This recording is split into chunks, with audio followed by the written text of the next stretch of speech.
বিদেশ যাওয়ার খুব শখ। জামাই যখন টাকা না দিবে তখন হচ্ছে এরা কি করবে? হ্যাঁ কি জামাই যখন টাকা দিবে না তখন রাস্তায় দাঁড়িয়ে দিল ভাই দুর্গা টেকা দেন, ভাই দুর্গা টেকা দেন। 2 টাকা মানে কিন্তু 2 টাকা না, মিনিমাম 5,000 টাকা ভিক্ষা করতে হবে রাস্তায় দাঁড়িয়ে দাঁড়িয়ে। মালয়েশিয়া যাব ভাইয়া, আমাকে 2 টাকা দেন প্লিজ। প্রথমবারটাই ভালো ছিল, ওইটা আবার দেখা।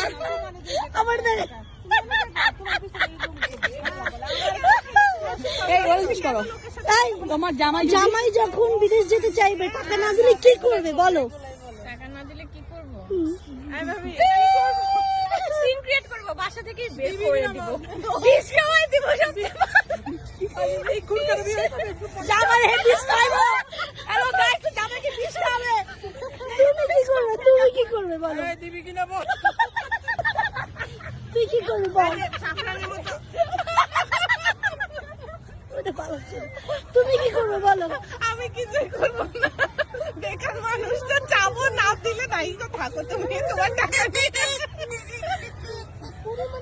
চল বলে তুমি কি করবে? আমার টাকা আমি চলে যাব। জামাই যখন টাকা না দিবে তখন তো আমি নিজে পরিশ্রম করে নিজের টাকা দিয়ে বিদেশ চলে যাবো। যাও না, কোথায় যাবে? বিদেশে।